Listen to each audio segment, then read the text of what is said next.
हरे कृष्णा। आज की कथा में आप सभी भक्तों का हार्दिक स्वागत है। भगवान श्री कृष्ण और श्रीमती राधा रानी की कृपा सदैव आप और आपके समस्त परिवार पर बनी रहे। और आज आप सुनने वाले हैं माघ मास की कथा का 9वां अध्याय। और अब भगवान श्री कृष्ण का ध्यान करके आज की पावन कथा का श्रवण करते हैं। वह पांचों कन्याएं विलाप करती हुई बहुत देर तक प्रतीक्षा करने के बाद अपने घर लौटी। और जब वह घर आई तो माताओं ने कहा कि इतना विलंब तुमने क्यों किया। तब कन्याओं ने कहा कि हम तो किन्नरियों के साथ क्रीड़ा कर रही थी और हम सरोवर पर थी, और कहने लगी कि आज तो हम बहुत थक गई हैं, और फिर जाकर लेट गई। वशिष्ठ जी कहते हैं कि इस प्रकार से अपने आशय को छुपाकर वह विरह की मारी पड़ गई और उन्होंने घर में आकर कोई किसी भी प्रकार की क्रीड़ा नहीं की, लेकिन वह रात्रि उनको एक युग के समान बीती। अब सूर्य नारायण जैसे ही उदित हुए तो भगवान सूर्य नारायण के उदय होते ही वो अपने आप को जीवित मानती हुई माताओं की आज्ञा लेकर गौरी पूजन करने वह कन्याएं वहां पर जाने लगी। अब उसी समय ब्राह्मण भी स्नान करने के लिए सरोवर पर आया। उसके आने पर कन्याओं ने वाह वाह किया, जैसे कि कमलिनी प्रातःकाल सूर्योदय को देखकर कहती है। उसको देखकर उनके नेत्र खुले के खुले रह गए और ब्रह्मचारी के पास चली गई। आपस में एक दूसरे का हाथ पकड़कर चारों तरफ से उसको घेर लिया और कहने लगी कि मूर्ख, उस दिन तो तू भाग गया था, लेकिन आज नहीं भाग सकता। हम लोगों ने तुमको घेर लिया है। अब ऐसे वचन सुनकर बाहुपास में बंधे हुए ब्राह्मण ने मुस्कुरा कर कहा, तुमने जो कुछ कहा सो ठीक ही है, परंतु मैं तो अभी विद्याभ्यास और ब्रह्मचारी हूँ। गुरुकुल में मेरा विद्याभ्यास अभी पूरा नहीं हुआ है।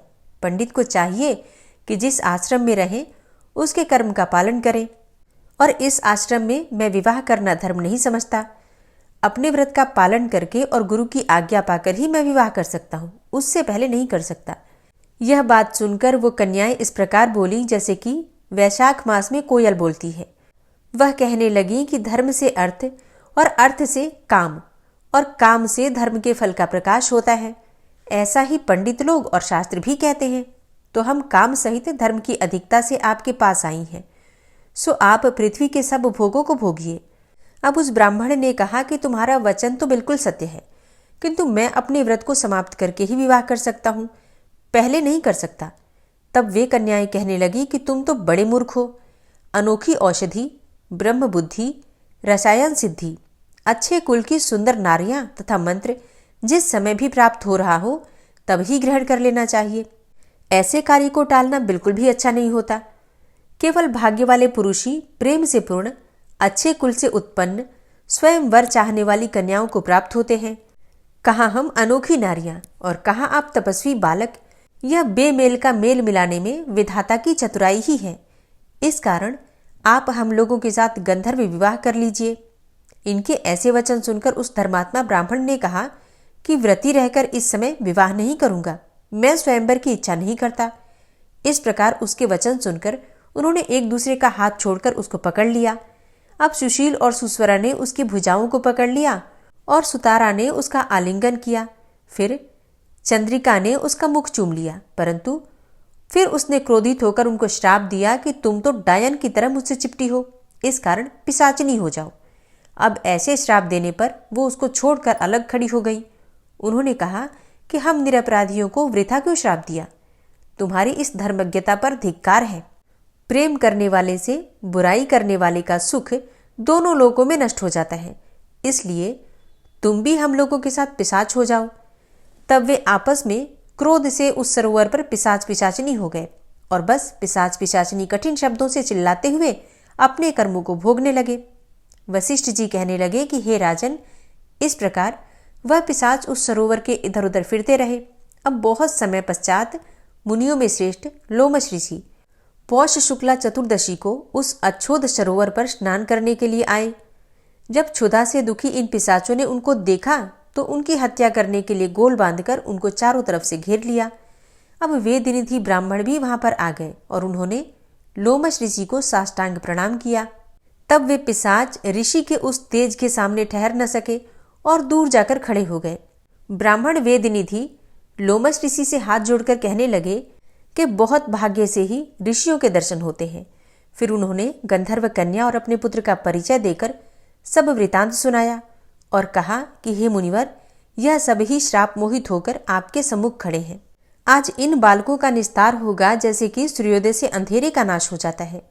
वशिष्ठ जी कहने लगे कि पुत्र के दुख से दुखी हुए वेदनिधि ब्राह्मण के ऐसे वचन सुनकर लोमश ऋषि के नेत्रों में जल भर आया और वेदनिधि से कहने लगे कि मेरे प्रसाद से बालकों को शीघ्र ही स्मृति पैदा हो जाएगी और मैं उनका धर्म कहता हूं, जिससे कि उनका आपस का ज्ञान विलीन हो जाएगा। तब वेदनिधि कहने लगे कि हे महर्षि, धर्म को जल्दी ही कहिए, क्योंकि श्राप की अग्नि बड़ी दुखकारक होती है। लोमश ऋषि कहने लगे कि यह सब मेरे साथ अगर नियम पूर्वक माघ मास का स्नान करें तो अंत में यह श्राप से छूट जाएंगे। मेरा यह निश्चय है, शुभ तीर्थों में माघ स्नान करने से शाप का फल नष्ट हो जाता है। 7 जन्मों के पाप तथा इस जन्म के पाप माघ मास में तीर्थ स्नान करने से नष्ट हो जाते हैं। इस अच्छोद में स्नान करने से अवश्य ही मोक्ष की प्राप्ति होती है। राजसूय और अश्वमेघ यज्ञ से अधिक फल प्राप्त होता है माघ मास में स्नान करने से। अतएव संपूर्ण पापों का सहज में ही नाश करने वाला माघ स्नान क्यों न किया जाए। लोमश जी कहने लगे कि पूर्व काल में अवंती देश में वीरसेन नाम का एक राजा था। उसने नर्मदा के किनारे राजसूय यज्ञ किया और अश्वमेघ यज्ञ भी किए, जिनके खंभे सोने के बनाए गए। ब्राह्मणों को अन्न का बहुत सा दान किया और बहुत सी गाय, सुंदर वस्त्र और सोने के आभूषण भी दान किए। वह देवताओं का भक्त और दान करने वाला था। भद्रक नाम का एक ब्राह्मण, जो कि अत्यंत मूर्ख, कुलहीन, कृषि कार्य करने वाला, दुराचारी तथा अधर्मी था, वह भाई बंधुओं का त्यागा हुआ इधर उधर घूमता हुआ देवयात्रियों के साथ प्रयाग में आया और माघ मास में उसने उन्हीं लोगों के साथ 3 दिन तक स्नान किया और वह 3 दिन तक स्नान करने से ही निष्पाप हो गया। फिर वह अपने घर को चला गया। अब वो ब्राह्मण और राजा दोनों एक ही दिन मृत्यु को प्राप्त हुए। मैंने इन दोनों को बराबर इंद्रलोक में देखा। तेज, रूप, बल, स्त्री और वस्त्र और आभूषण दोनों में समान ही थे। अब ऐसा देखकर उसके महात्म को क्या कहा जाए। राजसूय यज्ञ करने वाला स्वर्ग का सुख भोग कर फिर भी जन्म ले सकता है, परंतु माघ मास में संगम में स्नान करने वाला जन्म मरण से रहित हो जाता है। गंगा और यमुना के संगम की हवा के स्पर्श से ही बहुत से दुख स्वतः ही समाप्त हो जाते हैं। अधिक क्या कहें। और किसी भी तीर्थ में किए गए पाप माघ मास में प्रयाग में स्नान करने से नष्ट हो जाते हैं। मैं तुमसे पिशाच मोचन नाम का एक पुराना इतिहास कहता हूं, तुम ध्यानपूर्वक सुनो और इस इतिहास को तुम्हारा पुत्र और वह कन्याएं भी सुने, इससे उनको स्मृति प्राप्त होगी। पुराने समय में देवद्युति नाम का बड़ा गंभीर और वेदों का पारंगत एक वैष्णव ब्राह्मण था। उसने पिशाच को निर्मुक्त किया था। वेदनिधि कहने लगे कि वह कहाँ का रहने वाला था, किसका पुत्र था और उसने किस पिशाच को निर्मुक्त किया था। हे भगवान, आप विस्तार पूर्वक वह सब कथा सुनाइए। तब लोमश ऋषि ने कहा कि किल्पज्ञ से निकली हुई सुंदर सरस्वती के किनारे उसका स्थान था। जंगल के बीच में पुण्य जल वाली सरस्वती नदी बहती थी और वन में अनेकों प्रकार के पशु भी विचरते थे। उस ब्राह्मण के श्राप के भय से पवन भी बहुत सुंदर चलती थी और वन चैत्र रथ के समान था। उस जगह धर्मात्मा देवद्युति रहता था। उसके पिता का नाम सुमित्र था और वह लक्ष्मी के वरदान से उत्पन्न हुआ था। वह सदैव आत्मा को स्थिर रखता और गर्मी में अपने नेत्र सूर्य की तरफ रखता। वर्षा में खुली हुई जगह पर तपस्या करता। हेमंत ऋतु में सारस्वत सरोवर में बैठता और त्रिकाल संध्या करता। जितेंद्रिय और सत्यवादी भी था। अपने आप गिरे हुए फल और पत्तियों का भोजन करता था। उसका शरीर सूख कर हड्डियां मात्र रह गई थी। इस प्रकार उसको तप करते हुए वहां पर 1000 वर्ष बीत गए। तप के प्रभाव से उसका शरीर अग्नि के समान प्रज्वलित था। विष्णु की प्रसन्नता से ही वह सब कर्म करता। दधीची ऋषि के वरदान से ही वह श्रेष्ठ वैष्णव हुआ था। एक समय उस ब्राह्मण ने वैशाख महीने की एकादशी को हरि की पूजा करके उनकी सुंदर स्तुति की तथा विनती की और उसकी विनती सुनकर भगवान उसी समय गरुड़ पर चढ़कर उसके पास आ गए। चतुर्भुज विशाल नेत्र, मेघ जैसा स्वरूप, भगवान को स्पष्ट देखकर प्रसन्नता के मारे उसकी आंखों में आंसू भर आए और कृतकृत्य होकर उसने भगवान को प्रणाम किया। उसने अपने शरीर को भी याद न रखा और भगवान के ध्यान में लीन हो गया। तब भगवान ने कहा कि हे देवद्युति, मैं जानता हूं कि तुम मेरे परम भक्त हो। मैं तुमसे अति प्रसन्न हूँ, तुम वर मांगो। इस प्रकार भगवान के वचन सुनकर प्रेम के मारे लड़खड़ाती हुई वाणी में कहने लगा कि हे देवाधिदेव, अपनी माया से शरीर धारण करने वाले, आपका दर्शन तो देवताओं को भी दुर्लभ है। अब आपका दर्शन भी हो गया, मुझको और क्या चाहिए। मैं सदैव आपकी भक्ति में लगा रहूं। भगवान उसके वचन सुनकर कहने लगे कि ऐसा ही होगा, तुम्हारे तप में कोई बाधा नहीं पड़ेगी। जो मनुष्य तुम्हारे द्वारा कहे गए स्तोत्र को पढ़ेगा, उसकी मुझ में अचल भक्ति होगी, उसके धर्म कार्य सांगोपांग होंगे और उसकी ज्ञान में परम निष्ठा होगी। इतना कहकर भगवान अंतर्ध्यान हो गए। तब देवनिधि कहने लगे कि हे महर्षि, जैसे गंगा जी में स्नान करने से मनुष्य पवित्र हो जाता है, उसी प्रकार से भगवान की इस कथा को सुनकर मैं पवित्र हो गया। अब कृपा करके उस स्तोत्र को भी कहिए जिससे कि उस ब्राह्मण ने भगवान को प्रसन्न किया। तब लोमस जी कहते हैं कि उस स्तोत्र को पहले गरुड़ जी ने पढ़ा था, उनसे मैंने सुना। हे विप्र, यह स्तोत्र अध्यात्म विद्या का सार और पापों का नाश करने वाला है। वासुदेव, सर्वव्यापी, चक्रधारी, सज्जनों के प्रिय, जगत के स्वामी श्री कृष्ण को नमस्कार है। जय श्री कृष्ण। आज की कथा का यहीं पर समापन करते हैं। इसके आगे का वृतांत आप कल की कथा में सुनेंगे। उम्मीद करती हूँ कि आज की कथा आपको जरूर पसंद आई होगी। ओम विश्वं विष्णुर्वषट्कारो भूतभव्य भवत्प्रभु भूतकृत भूतभृद्भावो भूतात्मा भूतवाहन भूतात्मा परमात्मा च मुक्तानां परमागति अव्ययः पुरुषः साक्षी क्षेत्रज्ञो अक्षर एव च योगो योगविदां नेता प्रधानपुरुषेश्वरः नारसिंहवपुः श्रीमान् केशवः पुरुषोत्तमः सर्वः शर्वः शिवस्थाणुर्भूतादिर्निधिर्व्ययः सम्भवो भावनो भर्ता प्रभवः प्रभुरीश्वरः स्वयंभू शम्भुरादित्यः पुष्कराक्षो महास्वनः अनादिनिधनो धाता विधाता धातुरुत्तमः अप्रमेयो ऋषिकेश पद्मनाभो अमरप्रभु विश्वकर्मा मनुस्त्वष्टा स्थविष्ठः स्थविरो ध्रुवः अग्राह्यः शाश्वतः कृष्णो लोहिताक्षः प्रतर्दनः प्रभूतस्त्रिककुब्धाम पवित्रं मङ्गलं परम् ईशानः प्राणदः प्राणो ज्येष्ठः श्रेष्ठः प्रजापति हिरण्यगर्भो भूगर्भो माधवो मधुसूदनः ईश्वरो विक्रमी धन्वी मेधावी विक्रमः क्रमः अनुत्तमो दुराधर्षः कृतज्ञः कृतिरात्मवान् सुरेशः शरणं शर्म विश्वरेताः प्रजाभवः अह संवत्सरो व्याल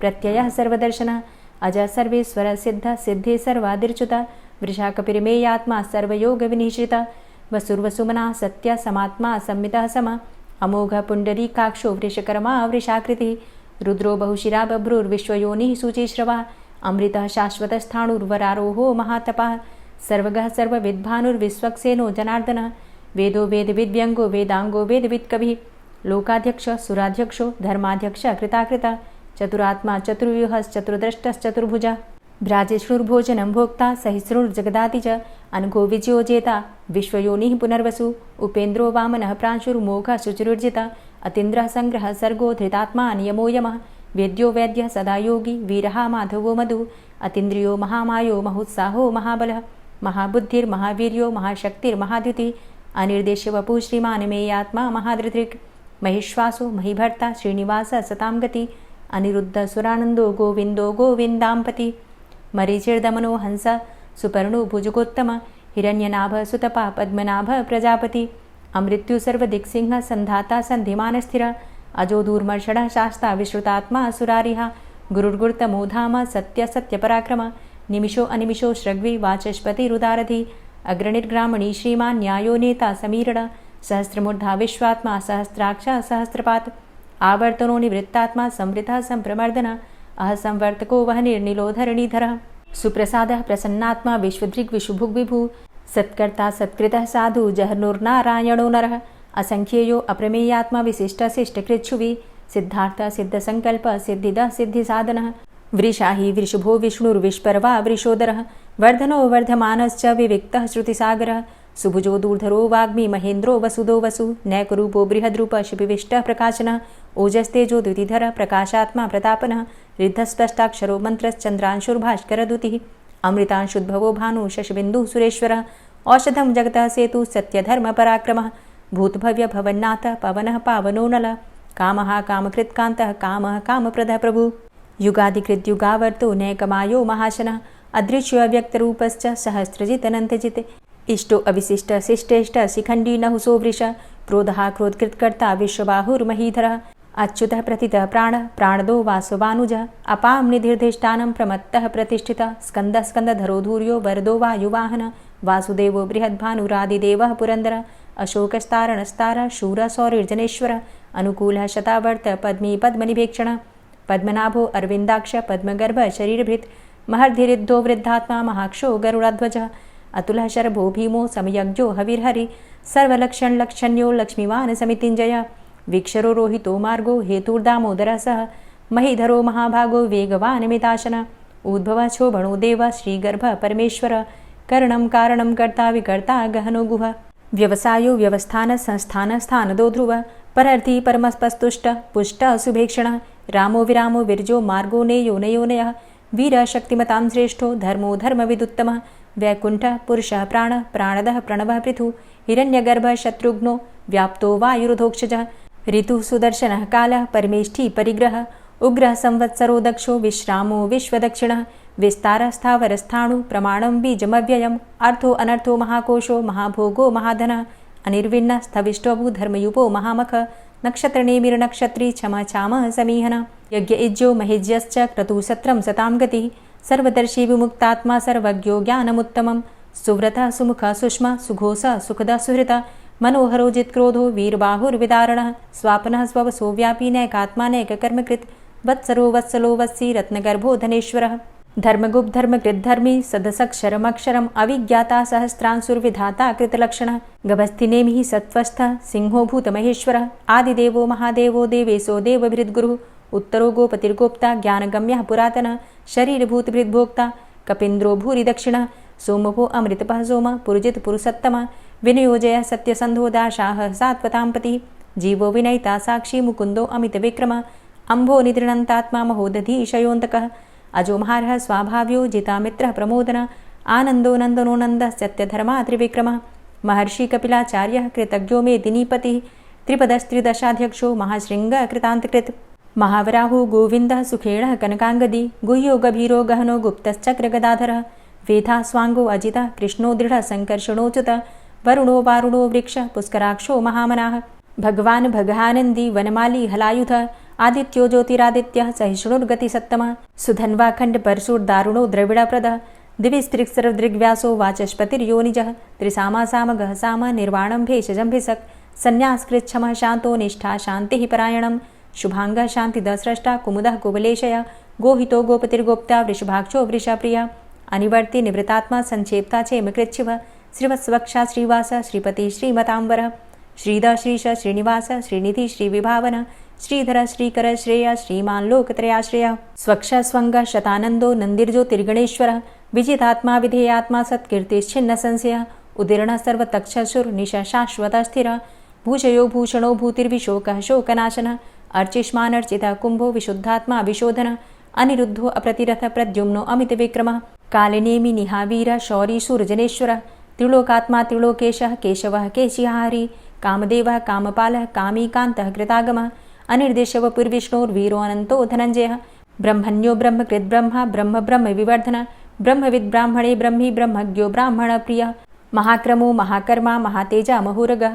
महाक्रतुर्महायज्वा महायज्ञो महाहवि स्तव्यः स्तव प्रियः स्तोत्रं स्तुतिस्तोतारणप्रियः पूर्णः पुरैता पुण्यः पुण्यकीर्तिर्नामयः मनोजवस्तीर्थकरो वसुरेता वसुप्रदः वसुप्रदो वासुदेव वसुर्वसुमनाहवि सद्गतिः सत्कीर्तिः सत्ता सद्भूतिः सत्परायणः शूरसेनो यदुश्रेष्ठः सन्निवासः सुयामुनः भूतावासो वासुदेवः सर्वासु निलयो अनलः दर्पः दर्पदो दृप्तो दूर्धरोऽथा पराजितः विश्वमूर्तिर्महामूर्तिर्दीप्तमूर्तिर्मूर्तिमान् अनेकमूर्तिरव्यक्तः शतमूर्तिः शताननः एको नैकः सवः किं यत्तत्पदमनुत्तमं लोकबन्धुर्लोकनाथो माधवो भक्तवत्सलः सुवर्णवर्णो हेमाङ्गो वराङ्गश्चन्दनाङ्गदी वीरः विषमः शून्यो घृताशीरचलश्चलः अमानीमानदोमान्यो लोकस्वामी त्रिलोकदृक् सुमेधा मेधजो धन्यः सत्यमेधाधराधरः तेजो वृषः द्वितिधरः सर्वशस्त्रभृताम्बरः प्रग्रहो निग्रहो व्यग्रो नैकशृङ्गो गदाग्रजः चतुर्मूर्तिश्चतुर्बाहुश्चतुर्व्यूहश्चतुर्गति चतुरात्मा चतुर्भावश्चतुर्वेदविदेकपात् समावर्तो अनिवृतात्मा दुर्जयो दुरतिक्रमः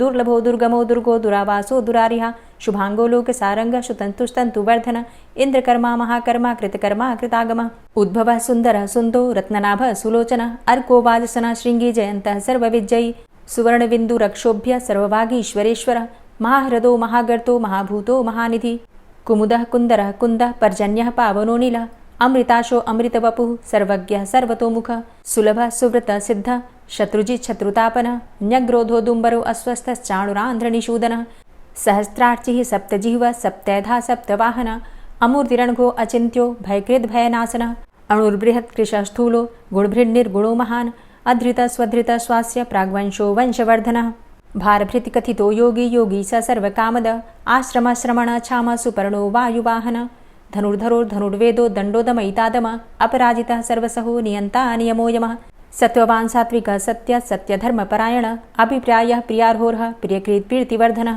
विहाय सगतिर्ज्योतिः सुरुचिर्हुद्भुग्विभु रविर्विलोचनः सूर्यः सविता रविलोचनः अनन्तो हुद्भुग्भोक्ता सुखदो नैकजोग्रजः अनिर्विण्णः सदामर्षि लोकाधिष्ठानमद्भुतः सनातनतमः कपिलः कपिरप्ययः स्वस्तिदः स्वस्तिकृत् स्वस्ति स्वस्तिभुक् स्वस्ति दक्षिणः रौद्रः कुण्डलीचक्रे विक्रमयुर्जिति शासनः शब्दातिगः शब्दशः शिशिरः शर्वरीकरः अक्रूरः पेशलो दक्षो दक्षिणः क्षमिणाम्बरः विद्वतमो वितभय पुण्यश्रवणकीर्तनः उत्तारणो दुष्कृतिः पुण्यो दुःस्वप्ननाशनः वीरहारक्षणः सन्तो जीवनः पर्यवस्थितः अनन्तरूपो अनन्तश्रीर्जित्मन्युर्भयापः चतुरश्रो गभीरात्मा विदिशो व्यादिशो दिश अनादिर्भूर्भुवो लक्ष्मीः सुवीरो रुचिराङ्गदः जननो जन्मादिर्भीमो भीमपराक्रमः आधारनीलयोधाता पुष्पहासः प्रजागर ऊर्ध्वगः सत्पथाचारः प्राणदः प्रणवपण प्रमाणं प्राणनीलयः प्राणभृत् प्राणजीवनः तत्त्वं तत्त्वविदेकात्मा जन्म मृत्यु जरातिगः भूर्भुवः स्वस्तरुस्तारः सविता प्रपितामहः यज्ञो यज्ञपतिर्यज्वा यज्ञाङ्गो यज्ञवाहनः यज्ञभृद्यज्ञकृद्यज्ञ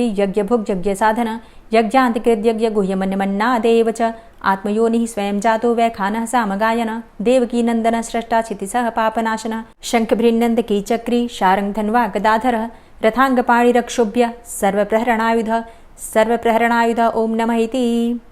श्री राधा कृपा कटाक्ष स्तोत्र।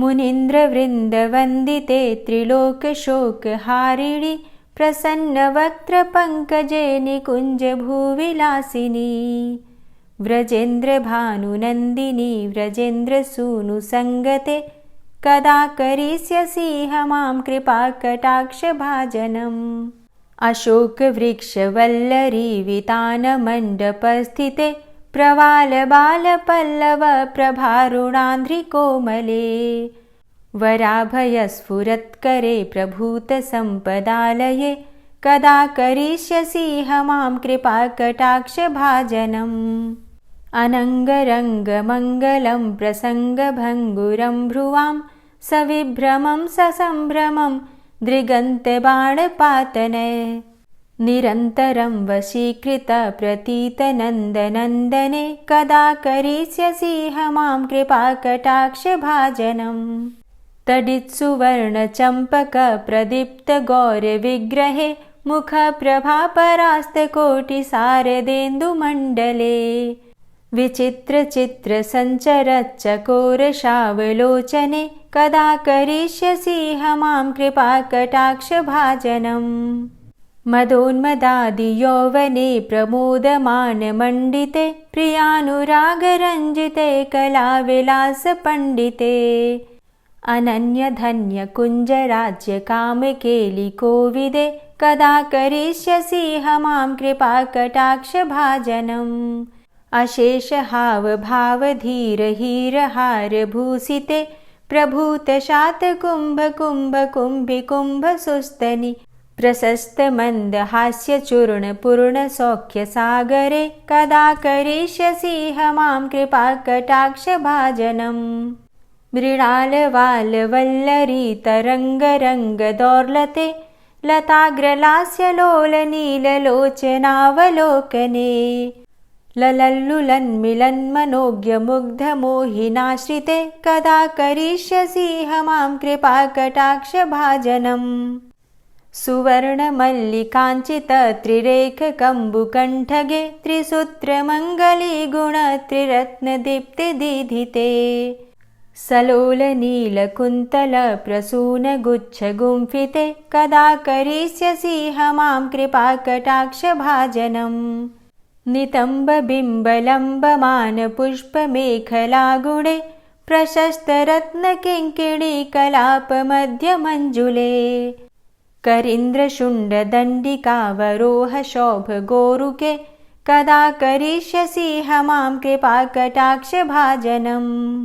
अनेकमन्त्रनादमञ्जुनूपुरारवस्खलत् समाजराजहंसवंश निक्वडाति गौरवे विलोलहेमवल्लरी विडम्बिचारुचङ्क्रमे कदा करिष्यसि मां कृपाकटाक्षभाजनम् अनन्तकोटिविष्णुलोकनम्रपद्मजार्चिते हिमाद्रिजापुलोमजा विरिञ्चिजावरप्रदे अपारसिद्धिरिद्धिदिग्धसत्पदाङ्गुलीनखे कदा करिष्यसि मां कृपाकटाक्षभाजनम् मखेश्वरी क्रियेश्वरी स्वधेश्वरी सुरेश्वरी त्रिवेदभारतीश्वरी प्रमाणशासनेश्वरी रमेश्वरी क्षमेश्वरी प्रमोदकाननेश्वरी व्रजेश्वरी व्रजाधिपे श्रीराधिके नमोऽस्तुते इतीममद्भुतं स्तवं निशम्य